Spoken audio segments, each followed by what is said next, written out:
Hello KKR fans, welcome to our channel sport news Bangla. আরসিবির সাথে প্রথম ম্যাচই জিতে নেবে কেকেআর। কী কারণে আমি এত কনফিডেন্ট, চলুন কারণগুলি আপনাদেরকেও জানাই। বন্ধুরা, 22 মার্চ ইডেন গার্ডেন্সে কেকেআর মুখোমুখি হবে আরসিবির। কেকেআর ভার্সেস আরসিবি কত বড় রাইভেলরি সেটা আমরা সকলেই জানি। তবে এই ওপেনিং ম্যাচে কেকেআরের জেতার সম্ভাবনা 90%। চলুন কারণগুলি আমরা বিস্তারিত জানি।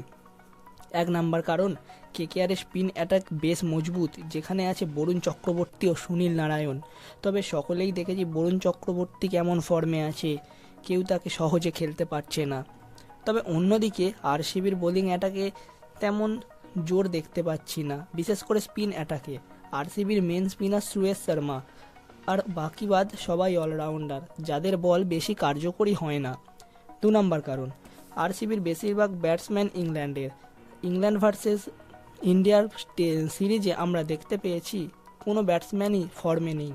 অন্যদিকে কেকেআরের বোলিং সহ ব্যাটিং অর্ডার দুর্ধর্ষ ফর্মে রয়েছে। এমন সময় আরসিবির পক্ষে হর্ষিত রানা, বরুণ চক্রবর্তী, সুনীল নারায়ণ, এদের খেলা বড়ই চ্যালেঞ্জিং। তবে দুটি দলই সমান সমান। আরসিবির ব্যাটিং অর্ডার যদি ফর্মে ফেরে, তবে ওপেনিং ম্যাচে কিন্তু জমে উঠবে হাড্ডাহাড্ডি লড়াই।